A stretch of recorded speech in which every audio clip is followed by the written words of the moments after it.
Salut à tous, j'espère que vous allez bien. Dans cette vidéo, nous allons parler du moteur des ventilateurs bureautiques.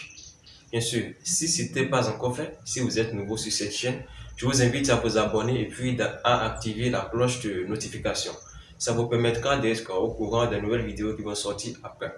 Aussi, c'est bien de vous abonner afin de permettre la visibilité de cette chaîne sur YouTube. Donc, revenons à nos moteurs. Nous parlions du moteur des ventilateurs bureautiques. Donc, ce que nous allons faire dans cette vidéo, c'est de prendre le moteur du ventilateur bureautique et expliquer comment a été fait le rembobinage. Ok, nous savons que le ventilateur a généralement plusieurs vitesses. Donc, dans ce cas, nous allons prendre le cas de 3 vitesses et expliquer comment les fils ont été organisés de telle sorte à avoir ce qu'on appelle la vitesse 1, la vitesse 2 et puis la vitesse 3. Alors, c'est parti. L'apprentissage sera fait de sorte que, à la fin de cette vidéo, chacun puisse être en mesure de pouvoir réparer, de pouvoir rembobiner les vieux moteurs, les moteurs gâtés des ventilateurs qu'il a chez lui.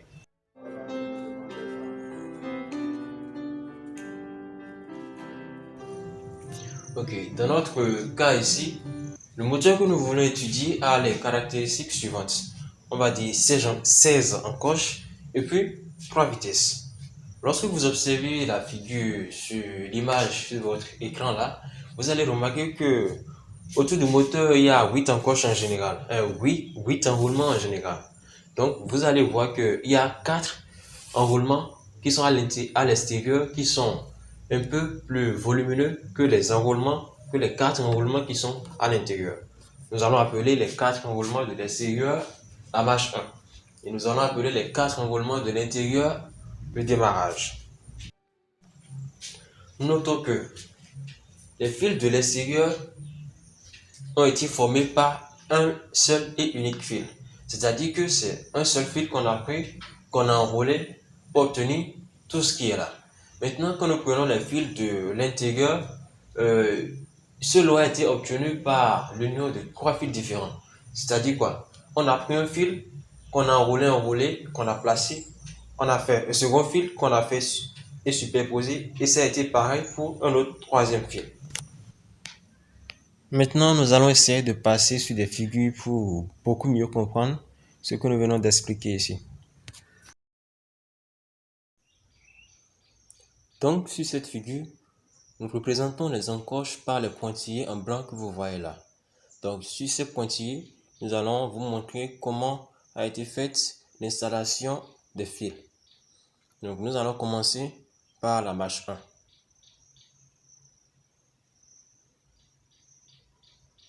Donc, la marche 1 vient d'être installée là. Vous voyez au début, il est écrit E, entrée, et à la fin, il est écrit S, ce qui représente la sortie. Donc, sur ce fil, le courant circule de la façon dont vous le voyez actuellement sur votre écran. Donc, essayez de bien regarder comment a été installé ce fil. Vous allez voir que lorsque ça pointe la première encoche, ça descend au niveau de la 4e encoche. Et lorsque ça va quitter cette 4e encoche, ça va pointer 5 points avant d'atterrir sur une autre encoche. Nous allons vous montrer sur l'image ce que nous avons entre les 4 premières encoches.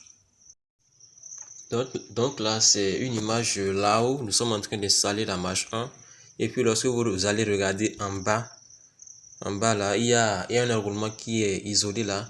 Donc c'est exactement ça que nous avons au niveau de 4 encoches. Et alors, avec ce même principe, nous allons nous amuser à installer le fil du démarrage. Donc là, je viens de placer un fil du démarrage. Donc, je vais rapidement le mettre en blanc afin de rendre la vue un peu plus simple. Donc, vous voyez là où il est écrit E, c'est l'entrée. Et là où il est écrit S, c'est la sortie. Et puis, comme il y a 3 fils au niveau du démarrage, je vais installer les 2 autres fils pour que vous voyez un peu plus clair ce que je disais au début. Donc, je vais vous montrer comment circule le courant sur ces fils-là. Ce qui est si vous voyez l'entrée là et vous voyez la sortie. C'est aussi important de comprendre qu'en effet, les fils du démarrage ne sont pas cassés. Ils sont bel et bien liés. Lorsqu'on prend la partie horizontale au niveau de l'entrée, cette partie est liée à la partie horizontale qui est vers la sortie là-bas. Et si nous prenons le sommet qui n'a pas de commencement ici, Au fait, son début est vers la sortie là-bas. Donc, c'est très important de connaître ça. Alors, ce que nous expliquions, c'est quoi? Ici, nous sommes en train d'installer les fils de la marche 1. Donc, ce fil, c'est le premier fil, cet enroulement, c'est le premier enroulement que nous avons installé. Donc, s'il commence là, il va sortir au niveau de la quatrième encoche qui est ici. Pour commencer le second enroulement, il faut aller placer le fil qui le démarre sur cette encoche. Maintenant, son fil de sortie sera ici. Donc, lorsque nous allons sortir là, nous allons commencer le troisième enroulement là, est sorti ici, et puis ensuite placer le quatrième enroulement qui est déposé sur la table là. Donc, avec ce même principe, nous allons installer les fils du démarrage. Alors, certains peuvent se demander sur quel principe ont été enroulés ces fils-là. Alors, c'est normal de se poser cette question. Lorsque vous prenez un vieux ventilateur, celui que vous voulez réparer, par exemple, là, ce sont les fils de la marche 1. Donc, lorsque vous allez débobiner ce ventilateur gâté là, vous allez compter les spies une à une. Par exemple, dans mon cas ici, j'avais trouvé 934 spies. Donc, lorsque vous trouvez 934 spies, bon, j'avais arrondi un peu à 950. Et donc, ce que vous allez faire, c'est de compter 950 spies. C'est ça qui va former un enroulement. Lorsque vous formez cet enroulement, vous ne cassez pas le fil. Vous allez tourner un autre enroulement de 50 spies et de 950 spies. Et vous allez faire ceci 4 fois. Donc, ce sont ces 4 fils-là qui forment maintenant ma marche 1 là. Maintenant, vous pouvez parler du démarrage. Dans le démarrage, il y a 3 fils différents. Maintenant, lorsque moi j'avais débobiné mon ventilateur que j'avais compté, j'avais trouvé 655 pour le démarrage. Maintenant, pour vous dire la vérité, je n'ai pas de formule fixe pour dire que je vais prendre tel nombre pour la marche 2, tel nombre pour la marche 3 et puis tel nombre pour le démarrage. Mais je vais vous donner l'exemple de pour moi. Lorsque j'avais compté 655 spies pour le démarrage, j'ai pris 125 pour la marche 2 et puis la marche 3. Et puis j'ai pris 400 pour le démarrage. Donc je pense que ça peut vous aider lorsque vous allez vouloir faire le vôtre. Et si tout ce que j'ai dit depuis le début semble toujours superflu pour certains, ne vous inquiétez pas, vous allez tout comprendre. Alors allons sur cette figure pour terminer cette vidéo. Ici, j'ai choisi de séparer les fils des marches et puis du démarrage afin de pouvoir bien montrer comment ont été faits les liaisons. Aussi, il y a un condensateur à côté parce que bon, souvent dans les ventilateurs, on trouve généralement un condensateur. Donc, on va faire des branchements. Alors, commençons. Alors, voici une première liaison. Lorsqu'on prend la sortie de la marche 1, elle sera liée à l'entrée de la marche 2. Alors, lorsque nous allons prendre la sortie de la marche 2, elle sera liée à l'entrée de la marche 3. Lorsque nous allons prendre la sortie de la marche 3, elle sera liée à l'entrée du démarrage. Ok, je vais faire monter le condensateur parce que je pense que ce serait mieux pour les branchements. Donc, ici, je vais amener la sortie du démarrage au niveau d'une bonne du condensateur.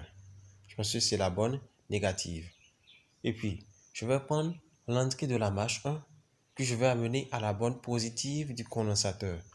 Maintenant, je vais prendre un fil de l'alimentation, c'est-à-dire le câble qu'on va brancher aux prises, au niveau de la bonne plus du condensateur également.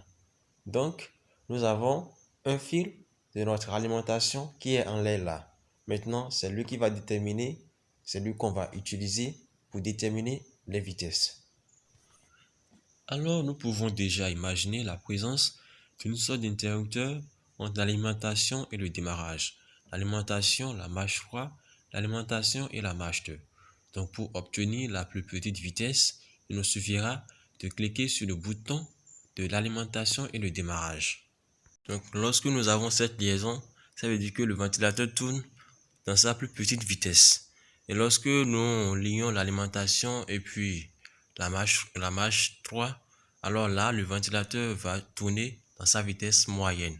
Et lorsque nous appuyons sur le bouton qui va lier l'alimentation le film de l'alimentation et puis la marche 2, le moteur va tourner dans sa plus grande vitesse. Alors cette vidéo touche déjà à sa fin. J'espère qu'elle t'a plu et qu'elle te sera d'une grande utilité. Avant qu'on se dise à plus, je te rappelle de ne pas oublier le gros pouce bleu et puis l'abonnement. On va se dire à bientôt pour une nouvelle vidéo. Prenez soin de vous.